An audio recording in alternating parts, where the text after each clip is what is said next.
മാന്യ പ്രേക്ഷകർക്ക് ഇലഞ്ഞൂർ ബ്ലോഗിൻ്റെ മറ്റൊരു വീഡിയോയിലേക്ക് ഹാർദവമായ സ്വാഗതം. ഇന്ന് നമ്മൾ കാണാൻ പോകുന്ന വീഡിയോ ഇത് ഒരു കറിവേപ്പാണ്. നമ്മുടെയൊക്കെ വീടുകളിൽ ഒഴിച്ചുകൂടാനാവാത്ത ഒരു സുഗന്ധ ഇലയാണ് കറിവേപ്പില. ആഹാരത്തിൻ്റെ രുചി കൂട്ടുന്നതിന്, അതായത് കടുക് പൊട്ടിച്ച് അതിനോടൊപ്പം ചേർത്ത് കടുക് വറക്കുക ആഹാരത്തിൻ്റെ രുചി കൂട്ടുന്നതിനും അതുപോലെ തന്നെ നല്ല സുഗന്ധം ഉണ്ടാകാനും ഒക്കെയാണ് ആൾക്കാർ ചേർക്കുന്നത്. ഒപ്പം നിരവധി ഔഷധ ഗുണങ്ങൾ അടങ്ങിയ ഒരു ഇല കൂടിയാണ് കറിവേപ്പ്.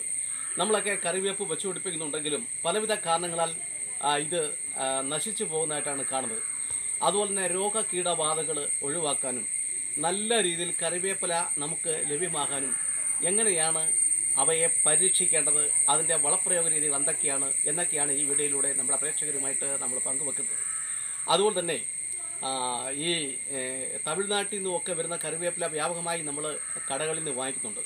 കറിവേപ്പില തമിഴ്നാട്ടിലും മറ്റു സ്ഥലങ്ങളിലുമൊക്കെ ഇന്ന് വ്യാവസായികമായി കൃഷി ചെയ്യുന്നുണ്ട്. പക്ഷേ അതിനകത്ത് അവർ ചെയ്യുന്നത് നമ്മൾ ചെയ്യുന്ന പോലെയല്ല. അവർ വ്യാവസായികമായി അല്ലെങ്കിൽ വാണിജ്യാടിസ്ഥാനത്തിൽ കൃഷി ചെയ്യുന്നതായതുകൊണ്ട് ഇതിൻ്റെ ഇലകളിലും ഒക്കെ ഉണ്ടാകുന്ന കീടങ്ങളെ ഇല്ലാതാക്കാൻ വേണ്ടി അവർ വിഷങ്ങൾ തളിക്കാറുണ്ട്. അതൊരു സത്യം തന്നെയാണ്. തന്നെയല്ല, ഇത് തനി നാടൻ കറിവേപ്പാണ്. ഈ കറിവേപ്പിലയുടെ അത്രയും സുഗന്ധവും അതുപോലെ തന്നെ ഗുണങ്ങളും ഒരിക്കലും നമ്മൾ വില കൊടുത്ത് വാങ്ങിക്കുന്ന കരിവേപ്പിലയിൽ, മറ്റ് സംസ്ഥാനങ്ങളിൽ നിന്നും വരുന്ന കറിവേപ്പിലയിൽ ഉണ്ടായിരിക്കില്ല എന്നുള്ളതും ഒരു സത്യം തന്നെയാണ്. അപ്പോൾ ഇതൊക്കെ മനസ്സിലാക്കിക്കൊണ്ട് നമുക്ക് കറിവേപ്പ് വെച്ച് പിടിപ്പിക്കണം. അപ്പോൾ സ്ഥലവിസ്തൃതി കുറഞ്ഞവർക്ക് നല്ല ഒരു ചട്ടിയിലോ അതല്ലെങ്കിൽ ഈ പെയിൻറ്റ് ബക്കറ്റിലോ അതും അല്ലെങ്കിൽ ഒരു ഡ്രമ്മിലോ ഒക്കെ നമുക്കിത് വെച്ച് പിടിപ്പിക്കാൻ സാധിക്കും. നാടൻ കറിവേപ്പിലയുടെ ഗുണമെന്ന് വെച്ചാൽ ഇലകൾക്ക് വലിപ്പം കുറവായിരിക്കും. അതുപോലെ ഒരു ഇല ഒന്ന് ഞെരിടുമ്പോൾ തന്നെ നല്ല സുഗന്ധമായിരിക്കും ഉണ്ടാകുന്നത്. അപ്പം ദിവസവും നമ്മൾ കറിവേപ്പില ഉപയോഗിക്കുന്നുണ്ട്. മലയാളികൾ ദിവസവും കറിവേപ്പില ഉപയോഗിക്കുന്നുണ്ട്. അപ്പോൾ ഈ കറിവേപ്പില എങ്ങനെ സംരക്ഷിക്കാം, എങ്ങനെ ദീർഘകാലം നമുക്ക് വില കൊടുക്കാതെ കറിവേപ്പില ഉപയോഗിക്കാം എന്നുള്ള ഒരു രീതിയാണ് ഇപ്പോഴും. അപ്പോൾ ഇത് കറിവേപ്പില സാധാരണ ഒരാൾ ഹൈറ്റത്തിൽ മാത്രമേ വളർത്താവുന്ന, കാരണം നമ്മൾ തറയിൽ നിന്നുകൊണ്ട് ഇതിൻ്റെ ഇല നമുക്ക് എടുക്കണം. ഇത് ഒരാൾ ഹൈറ്റൊക്കെയായി. എന്നാൽ ഓണം അടുത്ത് വരികയാണ്. ഓണത്തിന് ശേഷം മാത്രമേ ഇതിൻ്റെ ശിഖരങ്ങൾ നമ്മൾ പൂർണ്ണമായിട്ട് മുറിക്കുന്നുള്ളൂ. ഇപ്പോഴും വളമിടുന്നത് കൊണ്ട് ആവശ്യമില്ലാത്ത ചില ശിഖരങ്ങൾ മുറിച്ച് കളയുമെന്നാൽ ഒഴിച്ചാൽ പൂർണ്ണമായിട്ടും ശിഖരങ്ങൾ മുറിക്കുന്നത് ഓണം കഴിഞ്ഞിട്ടേ ഉള്ളൂ. കാരണം ഓണത്തിന് കറിവേപ്പിലയുടെ ആവശ്യമുണ്ട്. നമുക്ക് മാത്രമല്ല, നമ്മുടെ ചുറ്റുപാടുമുള്ള അയൽവാസികളൊക്കെ ഇവിടെ നിന്നാണ് കറിവേപ്പില മേടിക്കുന്നത്. അപ്പം അവർക്കൂടെ കൊടുക്കാൻ വേണ്ടി നമ്മൾ ഇത് ഇപ്പം ശിഖരങ്ങൾ മുറിക്കുന്നില്ല.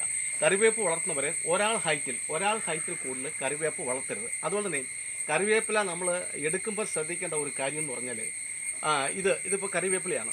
അപ്പോൾ ഇത് നമ്മളിങ്ങനെ ഊരിയെടുക്കരുത്, പകരം ഇങ്ങനെ ഒടിച്ചെടുക്കുകയാണ് നമ്മൾ ചെയ്യേണ്ടത്. ഇങ്ങനെ ഒടിച്ചേ എടുക്കാവും.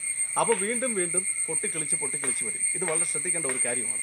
അപ്പോൾ നമുക്ക് ആദ്യമായിട്ട് നമ്മൾ ചെയ്യുന്നത് ഇതിൻ്റെ ചുവട് ഒന്ന് വൃത്തിയാക്കിയാണ് ചെയ്യുന്നത്. അപ്പോൾ ചുവട് ഒന്ന് വൃത്തിയാക്കിയാണ് നമ്മൾ ചെയ്യുന്നത്.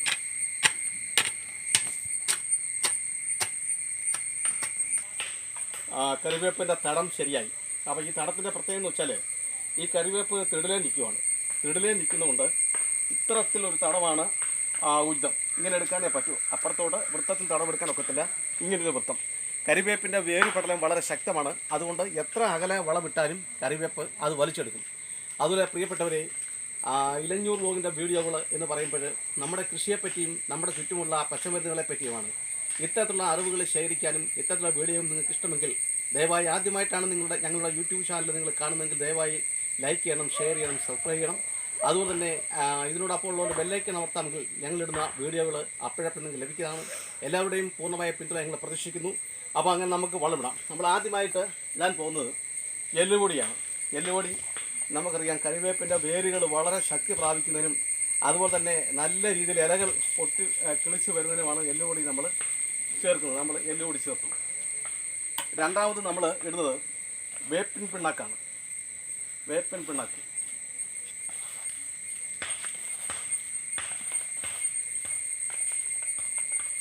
നമ്മൾ വേപ്പിൻ പിണ്ണാക്ക് ഇട്ടു. പിന്നീട് നമ്മൾ ഇടാൻ പോകുന്നത് കടലപ്പിണ്ണാക്കാണ്. കടലപ്പിണ്ണാക്ക് എന്ന് വെച്ചാൽ കൂടുതൽ ഇലകൾ ലഭിക്കുന്നതിനും ഇലകൾക്ക് നല്ല ഗുണം ഒക്കെ ലഭിക്കുന്നതിനാണ് കടലപ്പിണ്ണാക്ക് ഇടുന്നത്. പിണ്ണാക്കുളങ്ങൾക്കെല്ലാം എല്ലാ പിണ്ണാക്കുളങ്ങളും എല്ലാ സസ്യങ്ങൾക്കും ഉചിതമാണ്. പിണ്ണാക്ക് വളങ്ങൾ കിട്ടും. പിന്നെ ഇനി നമ്മൾ ചെയ്യാൻ പോകുന്ന സംഗതി എന്ന് വെച്ചാൽ ഇതിൻ്റെ മണ്ടയ്ക്ക് ഈ കീടബാധകൾ ഉണ്ടാവാതിരിക്കാൻ വേണ്ടി ചാമ്പൽ എന്ന് വെച്ചാൽ വെണ്ണീറാണ്. വെണ്ണീർ ഒന്ന് ചേറി കൊടുക്കണം. അത് ആഴ്ചയിൽ ഒരു ദിവസം ഒന്ന് ചെയ്യുന്നത് വളരെ നല്ലതാണ്.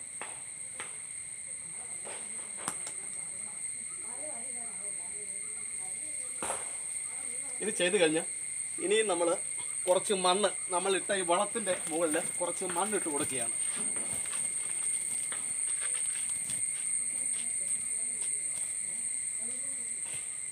വളത്തിൻ്റെ ചുവട്ടിൽ കുറച്ച് മണ്ണിട്ട് കൊടുത്തു. അതിനുശേഷം ഇത് നമുക്കറിയാം, ഇത് കുമ്മായമാണ്. കറിവേപ്പിന് കുമ്മായം അത്യാവശ്യമാണ്. കാരണം എന്താണെന്ന് ചോദിച്ചാൽ ഈ മണ്ണിൻ്റെ ചില ദോഷ ഗുണങ്ങൾ മാറ്റിയെടുക്കുന്നതാണ് നമ്മളെ കുമ്മായം. ഒരു പിടി കുമ്മായം നമ്മൾ ഒന്ന് പേര് കൊടുക്കുകയാണ്.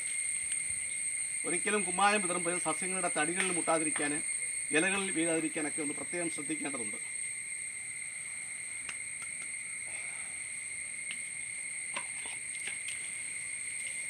ഇനിയും ചെയ്യേണ്ടത് നമ്മൾ അല്പം വെള്ളം ഇതിൻ്റെ മണ്ടയ്ക്കൊന്ന് ഒഴിച്ചു കൊടുക്കണം.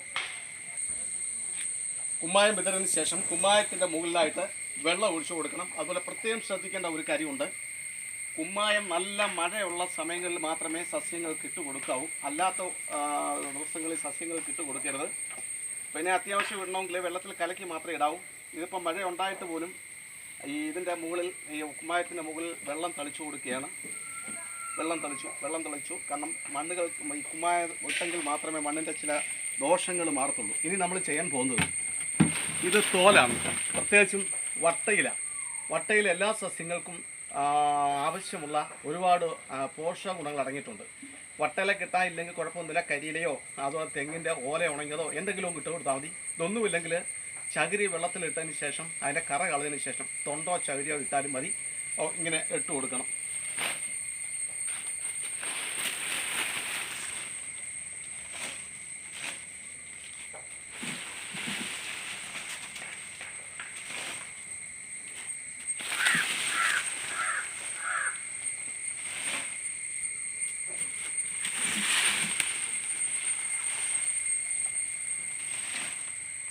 ഈ വീഡിയോ കണ്ട എല്ലാവർക്കും ഞങ്ങളുടെ ഇലഞ്ഞൂർ ബ്ലോഗ് ടീമിൻ്റെ നന്ദി, നമസ്കാരം.